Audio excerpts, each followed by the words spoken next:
Good morning or good afternoon, everybody. This is Glenn Sedgefield, VP of Marketing for DMI. For those of you that don't know DMI, our agents experience a very tailored boutique-like experience while also being backed by the strength to compete in our industry.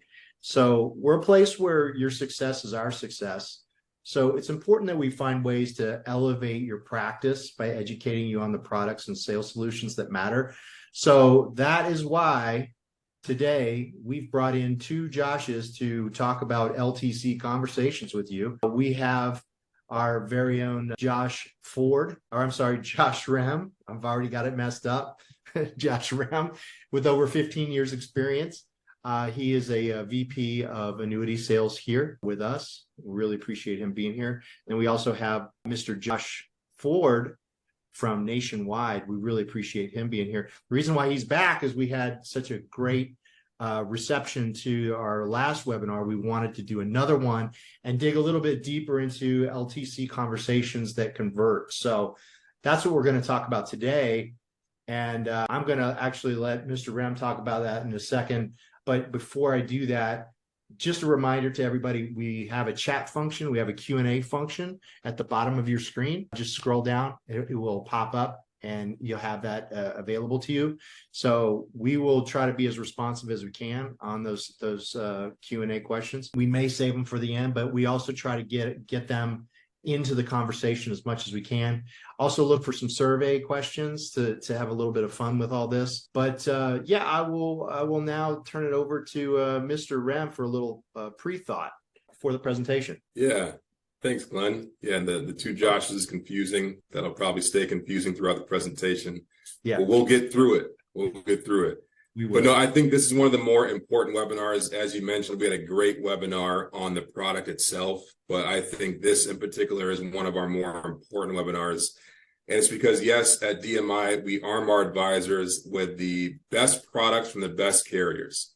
And Nationwide and Care Matters is certainly one of those best carriers and best products in the business. Great products, great features. You know, just kind of as a side note, even what's been working really well as a product feature, Josh, is that paying back the retroactive 90-day waiting period, paying all that money back once the 90-day waiting period is over. That's unique. That's incredible. But all that being said, the product and the features is not what's going to make your clients move on implementing these much needed solutions. We have to have the conversations the right way. At DMI, we talk a lot about finding the pain. So we have to find that pain and what would happen if it's not there, if these solutions aren't there. And we have to articulate in a way that doesn't shame them, but just gets them to see the pain in not having this. So we help you identify the solutions and we help you to have these conversations because for a certainty, these opportunities exist in your book of business.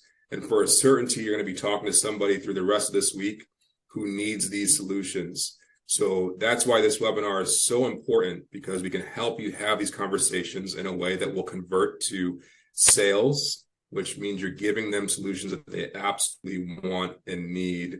They're part of a financial plan. And we're doing a great service. And as Glenn says, it will elevate your business. So I don't need to tee this up any more than I did for Josh Ford. Got some great information. He always presents it in a very great way. And as Glenn mentioned as well, participate in these chats, put some questions in there. The more conversational and interactive, the better. So with that, I'll hand it over to you, Josh Ford with Nationwide. Well, awesome. Thanks so much for that introduction there. And can you still hear me loud and clear? Yes, sir. Perfect. So I appreciate everyone joining us this afternoon or this morning, depending on where you are in the country. I was mentioned, I am Josh Ford, the second of the Joshes here. I am the Care Matters specialist and wholesaler here for the Northeast Territory. But I'm happy to be coming to you this morning with a conversation that is product agnostic, really getting back to the root of this entire situation, which is the need for long-term care and how can we make our clients, logically understand what long-term care is all about. For you as financial professionals, as advisors, this long-term care conversation may not be something that you are overly familiar with. And I know we had the poll up just a few seconds ago.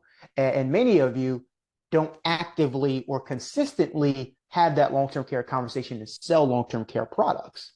I know if we're looking at you from a practice management and practice sustainability standpoint, long-term care, of course, protects clients, and we're certainly going to get to that part of the conversation. But it's something that always also protects, what's the fastest way to potentially lose a client, having them lose money unnecessarily, and having them pay a very large tax bill that they may not be prepared for. And that is what can happen if clients don't prepare for long-term care and don't have a long-term care plan in place. So if we're looking again to retain those clients, have meaningful conversations, and to protect our assets under management, having that long-term care conversation is something that should be fundamental. And some of my best advisors in my best offices, long-term care planning is just a pillar of the conversation. You're talking about retirement, you're talking about goals, you're talking about sending the kids to college, you talk about all the fundamental things, long-term care protection being one of those fundamental practices. So throughout today's conversation, what I want to do is equip you with some additional tools and some additional best practices to help you go out and have those long-term care conversations more meaningfully and have those conversations that will convert to opportunities that protect you, protect your clients, and allow you to deepen those relationships. So what I'm going to do now is I'm going to share my screen as we go through this conversation. But as was mentioned, this is meant to be conversational. Use the Q&A, use the chat, absolutely ask the questions as they come to mind. I want to be sure that the content today is relevant to what you as the audience need.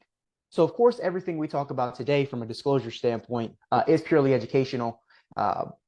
We can certainly have these conversations, but nothing should be taken as recommendation. And to start, before we even get into the conversation around the best practices, what's the opportunity? I know so often we deal with financial professionals from all different backgrounds, and oftentimes the long-term care conversation isn't approached simply because need is not established with the advisor. They don't believe that either their clients want it, that their clients need it, or would be receptive to the conversation. It's generally felt as to be something that would be somewhat of a waste of time. But one thing that we should know is that the long-term care conversation is something that clients are open to, and there is a large percentage of the population that has just never had that conversation. They've never had someone bring the raw stats, bring the real content and information to them. And if you're looking at the probability of one of your clients needing long-term care, doesn't matter the type of product they use, just needing LTC as an individual, it's about 52%.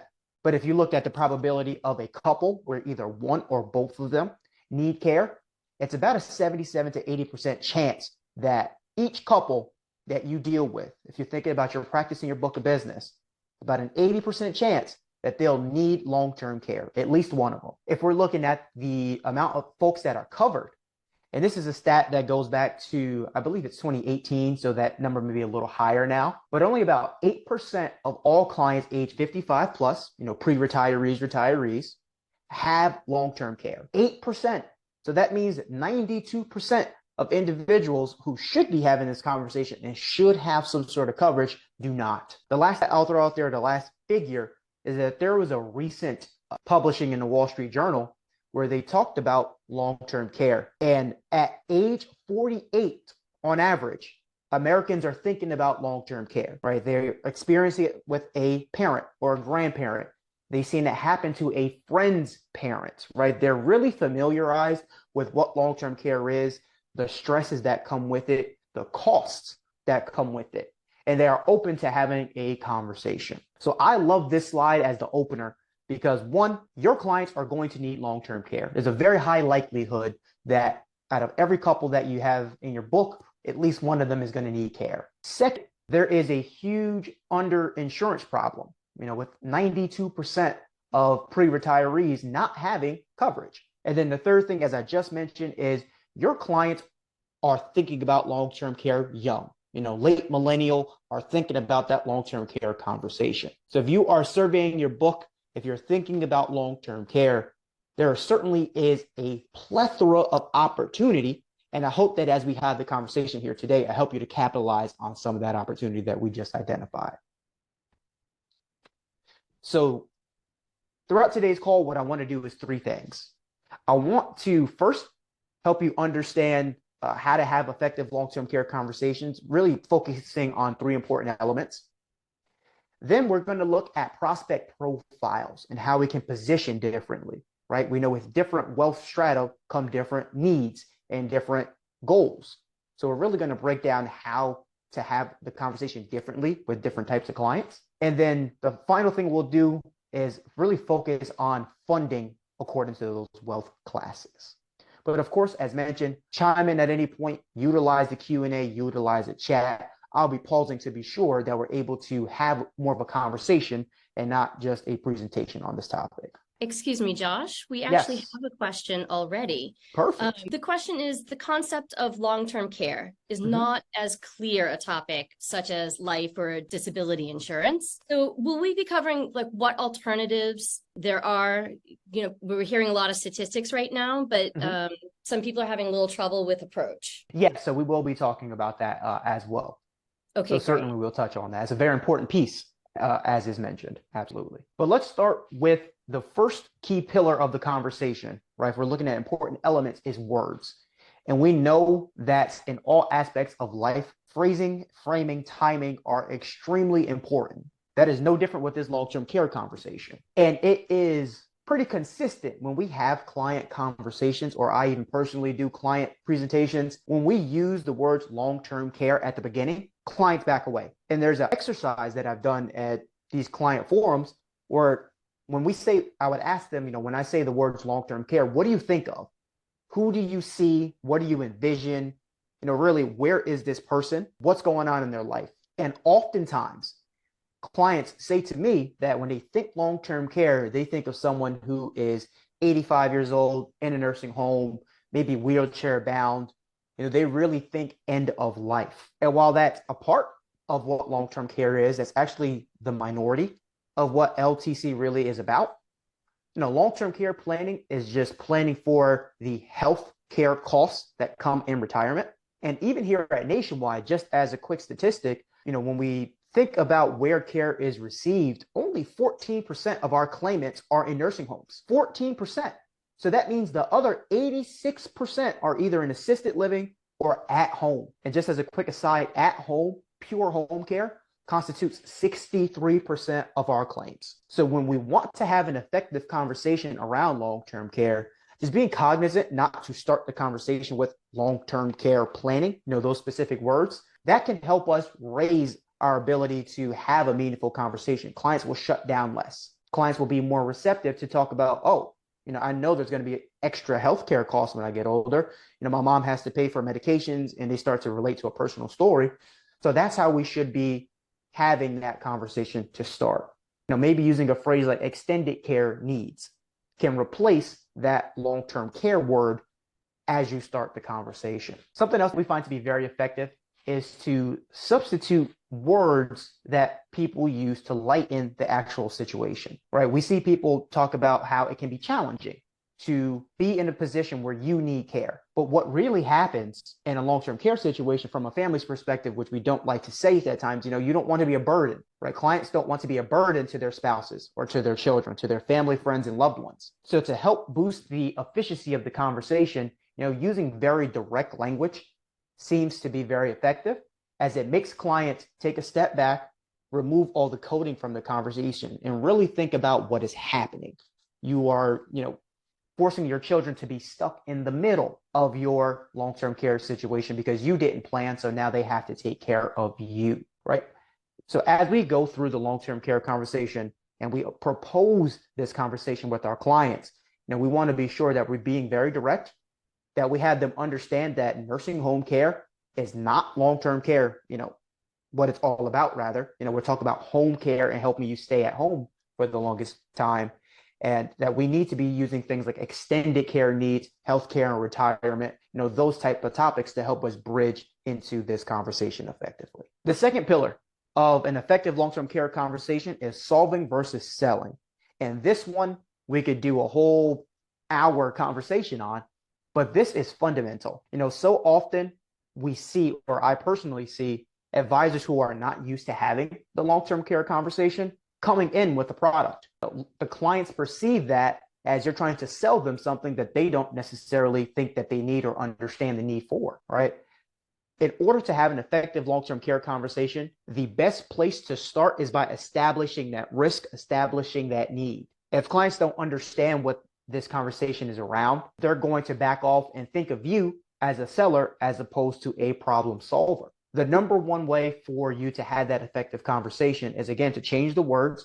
Say, hey, we want to talk about your extended healthcare needs or your healthcare planning and retirement. And then point to the potential pitfall that long-term care or unfunded long-term care can pose. A great tool that Nationwide has, and a lot of places that you can get this, is a long-term care cost calculator. And those calculators can allow you to go to your state that your client is in and really fixate on where they are or where they plan to retire and say, hey, we have everything figured out. We have all of your objectives covered. The one pitfall that we have is that we haven't funded or we haven't looked at the potential for you to have unnecessary costs for healthcare and retirement. And if you were to get sick, if you were to need a nurse to come into the home, or if you were to need to go to a nursing home, here's how much it costs. Now, you can use that long-term care cost calculator to show your clients that a long-term care stay costs $7,000 per month if they need home health care, or $12,000 to $15,000 if they need full facility care. But by going through the process of educating the clients on what the long-term care risk is and how much it can cost and how much can expose them to, they can identify that as a potential problem. And then as we progress the conversation to a potential product, you're not selling them anything. You are solving the need and solving the issue that you have identified. So solving versus selling, it's important in all things, but especially with this long-term care conversation, it's really fundamental in having a favorable conversation. Yeah, and Josh, if I may, I think that's super important because as advisors and agents, we're always trying to set ourselves apart.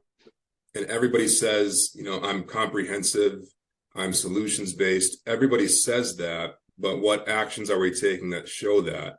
So when you pull out a calculator like that, and that's what really helped me, turn the corner and becoming a great investment advisor, is I talked on other things besides the investments under management and aside from the annuities, we were able to be a resource on other things. So when you pull out a calculator like that, then you've positioned yourself as a comprehensive advisor. So follow up with me and Josh, and we'll get you access to that tool so you can incorporate that into your practice. Yeah, absolutely. And I love that commentary from your perspective, Josh, as well. You definitely, if you're going to be comprehensive, you definitely need to look at things like the long-term care conversation.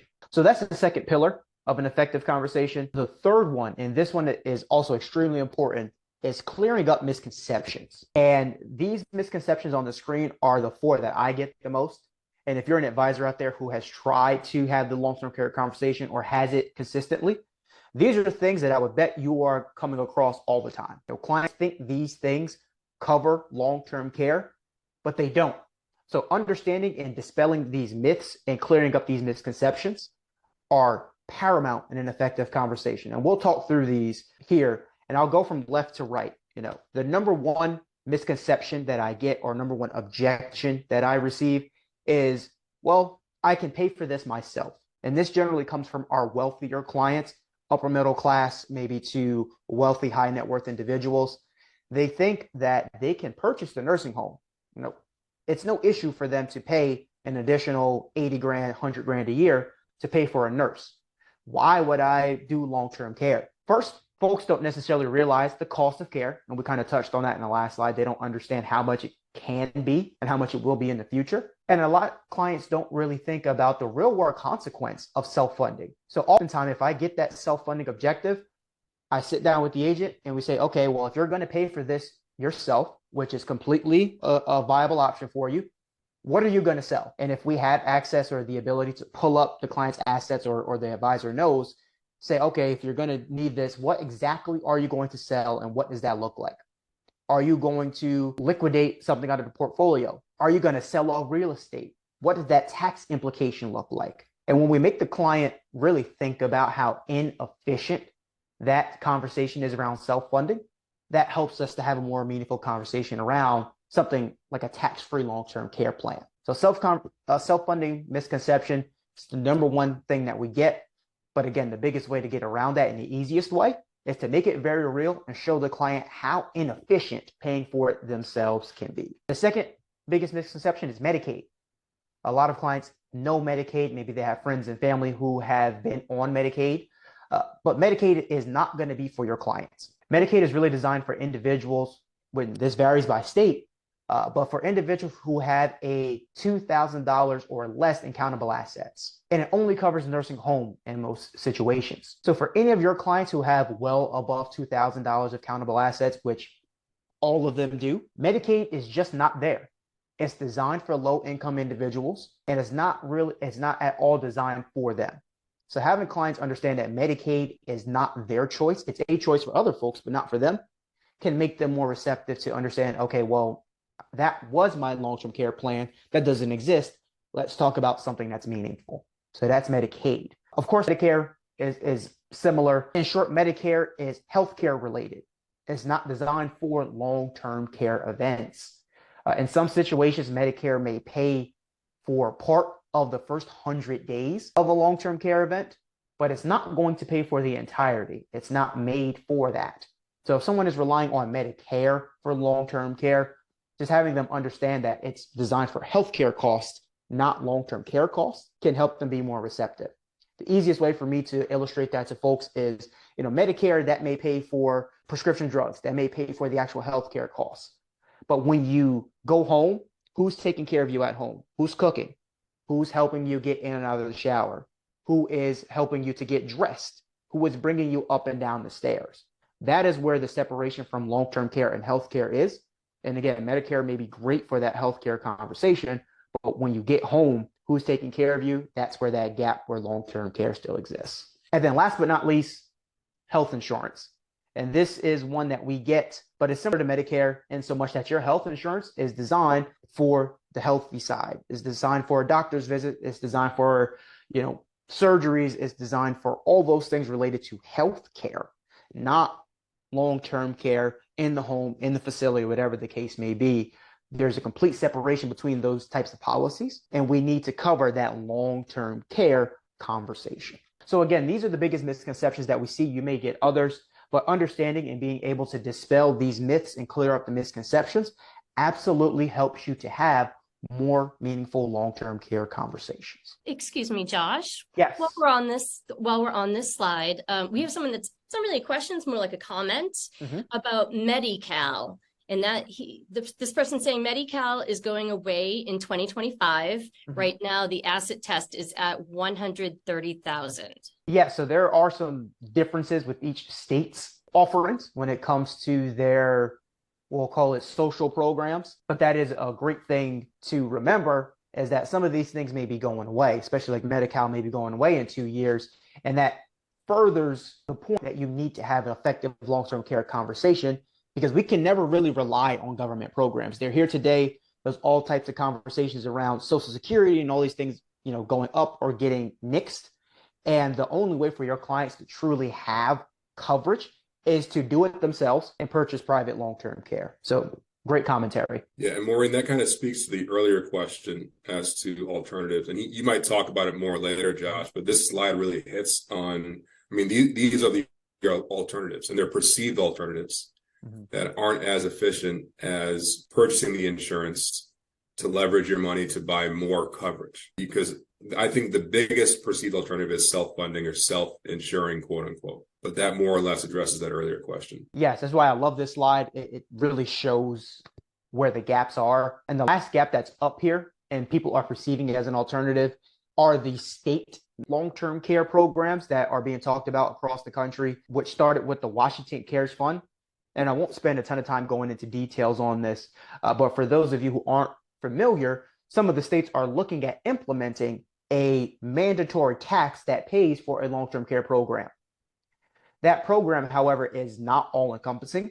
There are a lot of pitfalls, to be very transparent, and is not meant to cover the entirety of someone's long-term care event.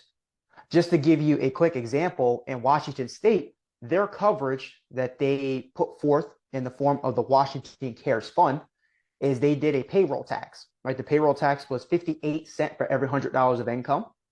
And that's going to be for the lifetime of the individual. There's no opt-out, there's no ceiling or anything like that at this point. But what it provides in the form of a long-term care benefit is $3,000 a month for 1 year. And even if thinking in today's dollars, right, $3,000 a month for a year, that doesn't even cover the cost of assisted living. That doesn't even cover the cost of home health care today, let alone in 20, 30 years when our clients may need care. So as far as alternatives that folks believe exist in the market, these state mandated programs are becoming very popular in people's minds because they think, well, the state's paying for it. I don't need to purchase my own policy. But the truth is, those state programs are not designed to cover your client entirely. And in some states, there are means tests where you can't even access it for 3 years if you make above 300,000, for example. So there's a lot of things floating in the market. The only thing that is true and the only thing that is reliable is purchasing your own individual private long-term care product. And that's the conversation that we need to get to with our clients. So those are the pillars. And I know that took, a good portion of the conversation, but I think that's a foundational and is very important. We need to be conscious of our words. Be sure that we address this conversation as an extended healthcare or retirement planning second step. Second, we need to be sure that we create the issue for our clients. If they see us as selling product without having a solution or having an actual issue, they'll be very apprehensive and you may kill the conversation before it even gets started. So address the need, create the need first, and then address the need, solve versus sell. And then the third thing, again, is addressing the alternatives and misconceptions. Medicare, Medicaid, state-funded programs, self-insuring, and their own health insurance are not long-term care plans that they can rely on. So understanding those three things are certainly foundational. A few quick tips to remember are on the screen here. And these are just general rules to live by. There aren't 100% for every single client, but these are some trends that we've seen. First is that LTC sales are not transactional. And while something like a hybrid long-term care program may be relatively transactional, these are not things where it's a one and done. You meet the client, they sign, it's over, right? Some of these conversations take a few appointments. It may take 2 or 3 meetings or phone calls or Zooms before you're able to close that sale. And sometimes those conversations do get emotional, right? If you're dealing with a client who is, let's say, currently caring for her mother, like my mother is, maybe it's going to be a bit more of an emotional conversation, but just be prepared for that. The second tip to remember is that the stats don't necessarily work on clients, right? I know we talked about a lot of statistics in the beginning just to help prime us for the conversation. But when we tell our clients, well, there's a 52% chance that you'll need care, what's their immediate reaction? Well, I'm going to be in the 48%. 100% of clients think that they'll be in the 48%. So when we have the conversation around long-term care, bombarding folks with stats, unless they're engineers or mathematicians or something like that, generally isn't the way to go. And we need to position long-term care as all or nothing. You either get diagnosed with Alzheimer's or you don't. The doctor isn't going to say, well, you have 52% Alzheimer's, right? And it's funny to say it like that, but that's, the real world. It's not going to happen like that. So long-term care planning is planning for the chance that you need this, because if it happens, it all happens at once and you're going to have to take care of that situation. The third thing is that most of the time, the women are the drivers in the sale. Women outlive men more often than not. And if you're having a conversation with a couple, having her understand or having him understand the potential burden that he will be to her is very important. And a real quick story on that, I actually dealt with a client out in the Midwest. I believe it was Wisconsin, husband and wife. The husband was a former lineman for the University of Wisconsin back in the day. And the guy was about 6'5" and maybe about 255 pounds. He was very averse to having the long-term care conversation. But the advisor simply asked, okay, well, if you don't want to purchase a plan, you don't see the need for it, I guess Judy is going to be picking you up out the shower and getting you dressed every day. And she looked over at him and said, no way, right? I can't do it. And even if I could, that would be very difficult when we're both older. And so thinking of his wife first, that client actually went ahead and purchased long-term care on himself and his spouse. He didn't want to be a burden to her, But if she didn't look at him in his eyes with almost like a death stare, I'll never forget, he may not have proceeded forward.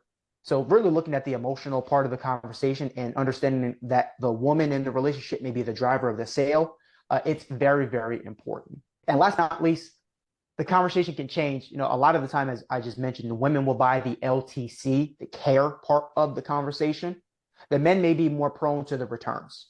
So if you have those analytical clients, very in-depth, focusing on the return on investment of long-term care will be very important. A lot of the times, if you're looking at a long-term care strategy, a lot of us will include the IRRs or the internal rates of return on the illustration.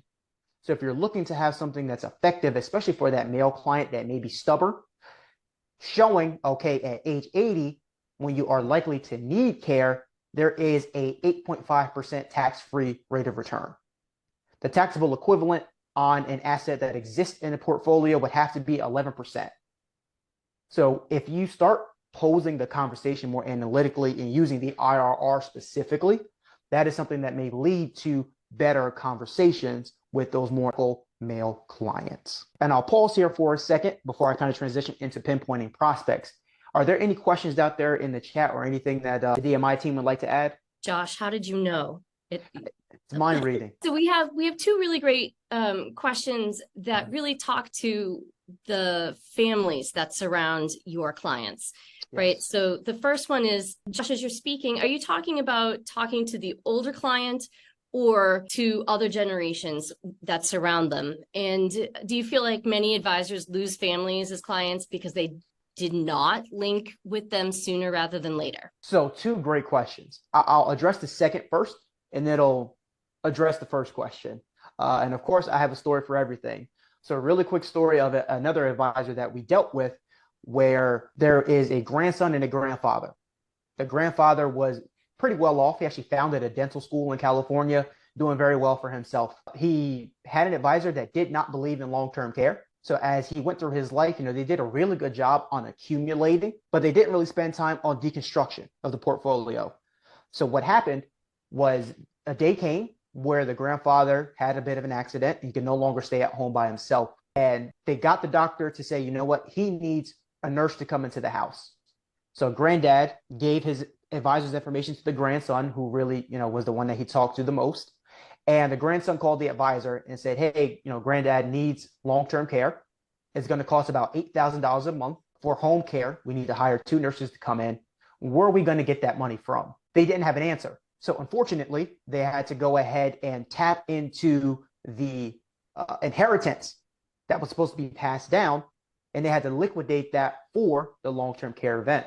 So when granddad died, of course, he had left some money of that inheritance to the grandson, and that grandson's inheritance was shriveled down by a little over $500,000. So the long story there is that the grandson walked away from that advisor. The family all walked away from that advisor, and they lost all those assets once it was transferred to the next generation. So absolutely, we are seeing clients walk away from advisors if there's a situation like that where their inheritance is gone because the advisor didn't plan for long-term care, or just the assets in the portfolio are dwindled down so much so by long-term care that the retirement plan and what they were expecting just isn't there.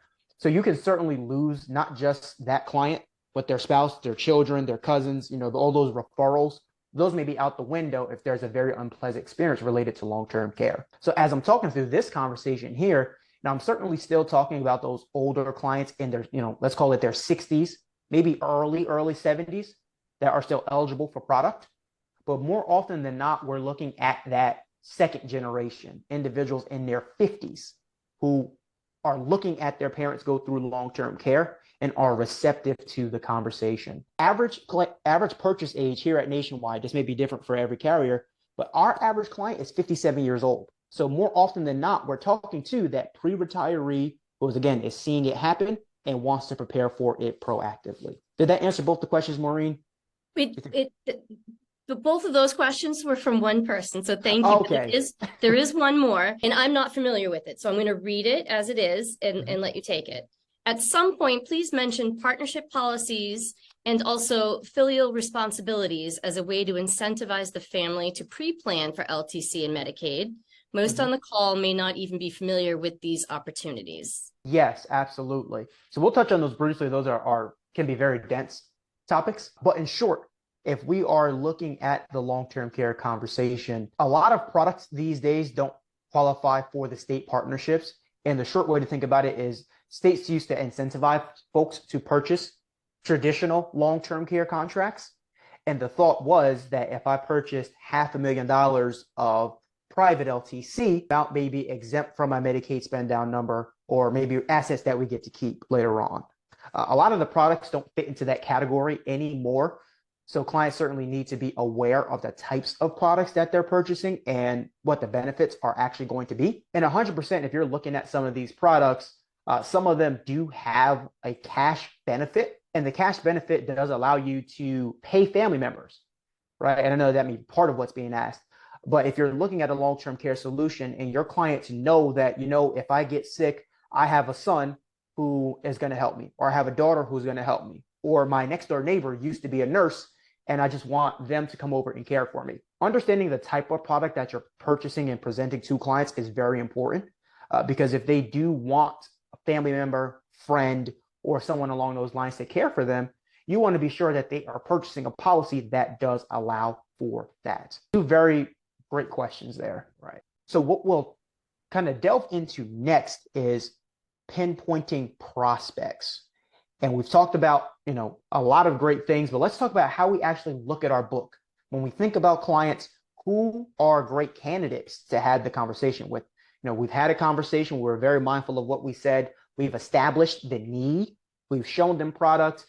We've cleared up all their misconceptions. But if we're looking for clients, who are generally the folks that we are seeing? And there's three clients that we generally see in our books. We are seeing those clients who either A, waited too long, right? The individuals who are maybe in their 70s and 80s, maybe they're experiencing long-term care and they can't get it at this point, right? They're already experiencing LTC. There aren't a lot of options at that point to help them pay for it. But you are going to see a lot of those clients, especially as your book of business ages. The second group of prospects that you'll see are the individuals who are, I would say, prime LTC candidates. And those are the ones that are providing care for a loved one or a family member. The third group are the resistant folks. And I talked about them a bit, but those are the people who think, I don't need this. It's not going to happen. It's not worth the money. They come to you with a new excuse every time you solve their previous excuse or overcome that objection. Each of these types of clients require a different type of conversation. And this is the point where if you are on your computer, if you have your Microsoft Word open, or if you have your pen and paper, I'm still a pen and paper guy. If you have that open, be ready to take down some names. This conversation may start jogging your memory, may put certain client names into perspective, or bring up some old conversations that you had. And hopefully after we talk through this section, you'll have some new ammunition and a new way to approach these clients with the long-term care conversation. And so let's start with clients who waited too long. Right? If you have those clients who waited too long to have the long-term care conversation, a actual LTC plan may be hard for them to find. And those clients, unfortunately, may have to go through the process that we want to avoid, which is deconstructing the portfolio to pay for their long-term care plan. What this may allow us to do, however, is to, one, have them start saving separately for long-term care, maybe dedicate one specific asset to the LTC conversation, or have us potentially insure the healthy spouse. So if you have a husband and wife, let's say the husband has a few health issues, maybe he's going to need long-term care soon. The wife is seeing that and she understands what the risk is. Maybe she's the one that you fixate on and she's the one that you do get covered for long-term care. Let's say you have those clients who are caring for a loved one. These individuals can be of any age range. Maybe they're not as old as clients in subsection 1, but these are the clients who come to you and they want to have that long-term care conversation. These are the clients who maybe they already understand, but it will be important to show them what the costs for long-term care are and how they may have to take time away from family, right? How they are losing income. They can't stay at work as long. Maybe they can't do overtime. Maybe they can't put in the hours after work to succeed the way that they normally would. And these are the clients who Again, they're probably the easiest to have the conversation with. And the biggest thing for these folks is showing them a plan that's affordable and makes sense for their situation. So again, if you have those clients who are already kind of knocking down the door, experiencing LTC with a family member, these are the easiest clients to have a conversation with. And of course, the last and third subsection of clients are those in denial. And these are the ones that require a little bit more education, but that's exactly what it should be. It's education. It's not pushing back. It's not, really trying to make them overly uncomfortable. It's helping them to understand what reality is and to understand what the real risks of long-term care are. And the greatest analogy for me when it comes to these clients is car insurance. How many of us understand the likelihood of us getting into a car accident and totaling our vehicle? Probably not that many. I know I certainly don't.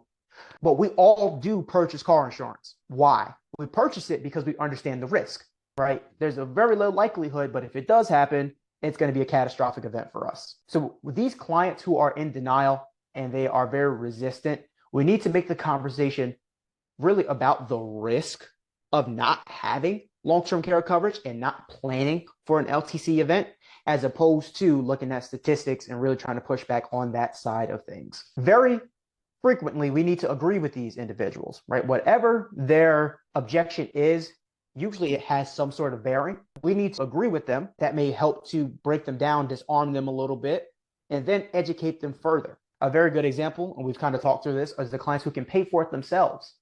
Right? If you have a client who is wealthy enough to pay for long-term care on their own, you can absolutely pay for long-term care. Your net worth is, let's say, $3-4 million, $5 million. You could probably pay for long-term care yourself. That, however, may not be the most efficient way to do it.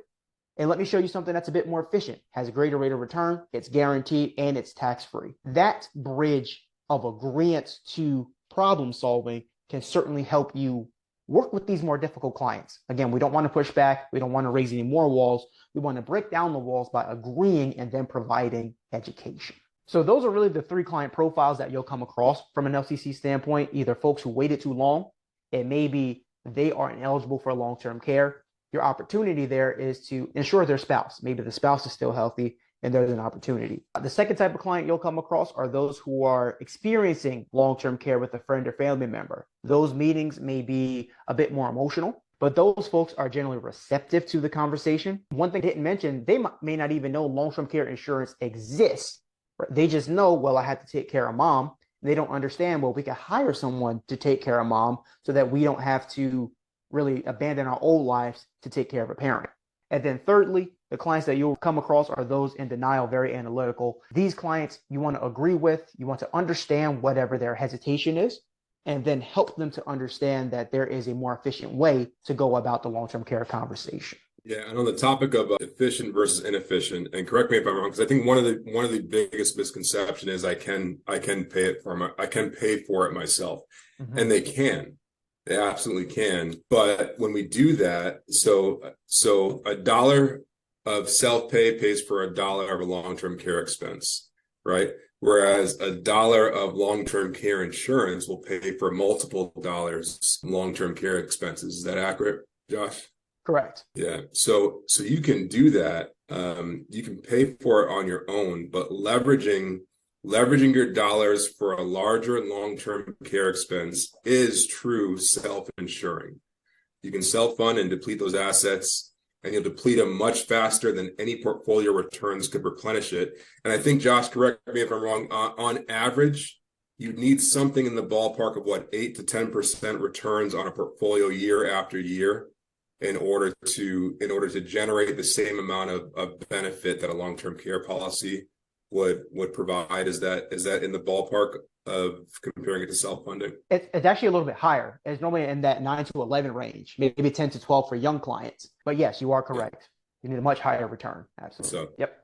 And just one thing on that topic, since we are talking the numbers game of the conversation, it's also the cost of taxes and what that can do to a client's portfolio and the impact on their tax bracket in retirement, right? We don't want clients to think again that they can pay for it. Whether they really can or can't is a different conversation, but to be liquidating those assets and to be accruing that taxes. So in order, I know we're talking about percentages, but if you want to liquidate, you have to liquidate $500,000 for your long-term care event, that really may be $750,000 of your portfolio that's liquidated, or $800,000 depending on what you're looking at. And you're also not allowing yourself to have control over the assets. And this is a big one. We all saw what has been happening over the past few years, fluctuations in the market. For clients who had long-term care events in 2020, in 2021, who needed to bring someone in who didn't prepare, they're selling off real estate at a very untimely time, right? They're liquidating assets when they may be down 40, 50%. And even in a real world scenario where maybe we're outside post-COVID, you still may be selling that asset 20% down, depending on how the market works, 15% down. So not only are you taking, let's say, $1 million asset and you're liquidating it, well, it's only worth $100,000, and now you're going to have to pay 25% tax on top of that. So you're taking huge haircuts on your assets as opposed to pre-planning in advance and knowing exactly what you're dealing with. So that efficiency conversation, we can have it 15 different ways, but the underlying theme is that paying for it out of pocket is always going to be less efficient than leveraging insurance to pay for that cost. And last but not least, I know we're running up on time here. Conversation is certainly going well. Appreciate all of the interaction and the questions that are coming through the chat. The last thing that we'll touch on here is conversations by wealth. And we talked about this, somewhat throughout the conversation here today, but regardless of the clients that you have in your practice, whether you are doing, P&C to individual clients and maybe small commercial clients, or if you're dealing with ultra high net worth, mass affluent individuals with estate tax liabilities, the long-term care conversation is something that is fundamental and should be had with every single person. With that being said, that way you have the conversation should absolutely also be different with every single person. The risks for each asset class, or each wealth class is what I should say, is different. And for middle class individuals, they don't have the same needs as high net worth. So just quickly talking through, if you're having conversations with someone who is in the middle class, their biggest concerns are that they're going to lose their money, right? That $100,000 loss for them would be a tremendous, tremendous issue. One of the things that can help these clients is having a product that's guaranteed, right? They can see that more as an asset. Let's say you took that money out of their income or out of the portfolio and you put it into a guaranteed product that has no use it or lose it capability, and maybe even have a life insurance component, right? So if they purchase product and if they look at a long-term care product like that, that use it or lose it objection is really gone. And if you can sweeten the deal by saying, you know what, if you purchase this policy, it's there for long-term care, but if you don't need it, there's a death benefit, right? So their money never goes to waste. So that middle class, use it or lose it, is really at the center of their focus. And we can overcome that with products that are guaranteed and offer some sort of incentive outside of just long-term care. Affluent clients who want to self-fund, of course, they can afford to, but we need to have that conversation that we've been talking about around efficiency and oftentimes a stop loss, right? We want to be sure that we're minimizing the impact that a long-term care event can have to those portfolios. And we can do that by peeling off some money today so that it's ready and available for the events in the future. And then last but not least are high net worth individuals. The high net worth clients are always very tricky when it comes to the long-term care conversation. But because they can, again, self-fund. The biggest thing with these folks is the cost of taxes and the cost of getting lucky. And what I mean by that is if you have a client who understands long-term care and they decide, you know what, I'm going to set aside $1 million in my estate. And if I need long-term care, that's what I'm going to pull from. If they are lucky and don't need long-term care, well, that $1 million that they have set aside in a semi-liquid or completely liquid vehicle, that's included in their estate tax. So by having that money sit aside in the actual estate, they're leaving themselves vulnerable to additional estate tax issues. What we can do by having a long-term care conversation is say, hey, you have $1 million that you want to set aside for long-term care. Let's actually peel off 200,000 of that, purchase a long-term care program, take the other 800 grand and maybe put it in an ILET, some sort of irrevocable trust, so that it's sheltered from estate tax and we're taking care of the long-term care need at the same time. That's kind of a double whammy. No one loses in that situation. And we're, of course, lessening that estate tax liability. I know we talked through a lot today, and we actually went the full hour, which wasn't necessarily the expectation. But when we have the long-term care conversation, it is one that, as we said before, most clients don't have, but most clients are open to, and they're late 40s. So as professionals, we need to be sure that we're able to have meaningful conversations and present solutions to the long-term care problem. The first thing we talked about today was the pillars. What are the most important things that will lead to an effective long-term care conversation? Those are being conscious of the language that you use. Those are making sure that we're solving problems, not just selling products, and being sure that we understand and can clear up misconceptions. Once we're able to do that, we can help identify clients in our practice, whether they are providing care themselves, whether they need care for a family member, or if they're just resistant to the LTC conversation. Understanding where our clients are and meeting them where they are is very important to addressing and creating an individualized approach to the long-term care conversation. And then last but not least, a very easy way to have a more effective conversation is to take your client's wealth into perspective. Understanding that if they're middle class, they really want to be sure that they're preserving assets. They don't want to lose any of their money. If they are high net worth but no estate tax liability, we want to pose the conversation around a stop loss and efficiency of capital. And if you do have those ultra high net worth clients, having the long-term care conversation centered around minimizing their estate tax exposure is something that is top of mind and is something that they will be very receptive to. So my challenge for everyone today is, as you start thinking about the long-term care conversation as we walk away from this, write down a few names of clients that fit into one of those categories that we talked about, whether it's middle class, high class, or ultra high net worth, and have the long-term care conversation with them really tailored to what their needs are. With that, that concludes the content that we did have prepared for today. And I'll open it up for any questions or additional commentary. Maureen, did you want to open it up to, did you want to have that comment made? Do we have somebody on the line that wants to make a comment? Oh, sure. Hold on one second. Let me see if I can patch Keith in. Keith, you had a great comment. Do you want to share that? Sure. So one of the earlier conversations was, addressing not only your current client, which may be an older parent or grandparent, and addressing, their long-term care potential needs, and how do you bridge the gap to the younger generation within that family group. Nationwide actually has really taken care of that for us in regards to the Care Matters 2 product. They came out when they did a revision on that product where you can have a pay to age 65 or pay to age 100 and have all the benefits of Care Matters 2, but for your younger client. So that's something that has opened up the doors to that conversation. It certainly goes to the point of these conversations should be had with younger individuals. I look at myself as an age, 51, still young at heart, maybe not in body or soul, young at heart. So, a lot of what I have done for my own personal planning is utilizing insurance products as opposed to traditional long-term care to start fortifying myself with buckets of leverage that I can access, whether it's term insurance that has some form of chronic or critical illness, not a nation wheelhouse, but certainly their life insurance, Index Universal Life with long-term care riders fall into that planning, because typically, my age group or 45 or 35, they have, or, maybe starting a family or have a family and have a death benefit need, but you can layer in that long-term care protection off of that death benefit at an inexpensive price point because they're younger, also getting them permanent insurance. And then, with Care Matters 2, these hybrid long-term care plans, it was always deemed that it was some age client because typically they were funded with single premiums. And you're talking really 75 to 100,000 of single premium to get anything meaningful in regards to benefit, or up a 10 pay. But even those 10 pays could be $10,000 to $15,000 a year in premium. So for that younger client coming out with the option to be able to do a pay to 65, pay to 100, have inflation protection added to the plan as well, really opens up that conversation.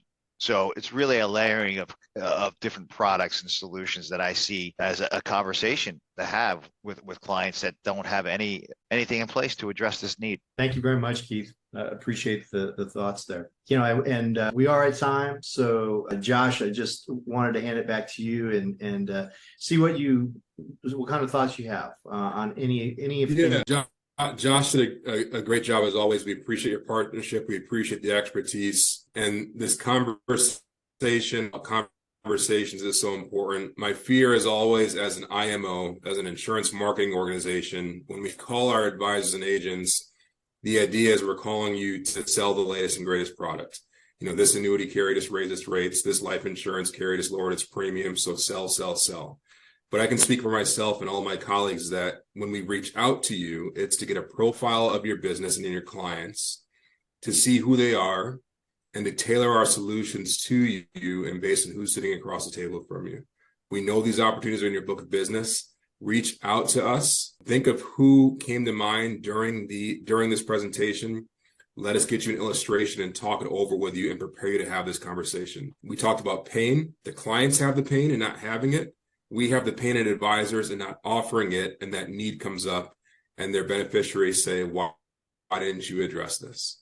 So we can avoid both of those. And not for nothing, we are in business. We're not talking about generating hundreds of dollars to your practice by offering this. I mean, these cases can generate very significant income to your practice and elevate your business by helping clients address this long-term care need. So we'll be reaching out to you. Feel free to reach out to us in advance. Again, in the meantime, thank you very much for listening and your time. And that's all I have. And thank you again, Josh Ford and Nationwide. Yeah, both Josh's, Maureen, thank you so much. Everybody, you want to reach out to Joshua Rem. It's pronounced Rem. His number 781-919-2325. Email jrem@dmi.com. So clearly, Josh is very qualified to help you through conversations, illustrations, whatever you need. And also just wanted to make you aware that we are in the midst of an income summit. So part of what we talked about here is specialization. So if you want to be perceived as a specialist in this space, it helps to understand things like LTC, having the LTC conversations. It also helps to understand things like Social Security and how to optimize Social Security and de-risk retirement income. And so that's part of what that income summit is about. So we did one a week or two ago, and we've got our second one coming up on October 31st. And then on November 15th, we have a third session. So just be aware of that stuff. And that's what we're here to do, is help you to be more of a specialist. And as always, we really, really appreciate your participation. But again, thanks for the help, crew. Mr. Ford, really appreciate you being here. Everybody have a nice day. Take care. Thanks, Josh.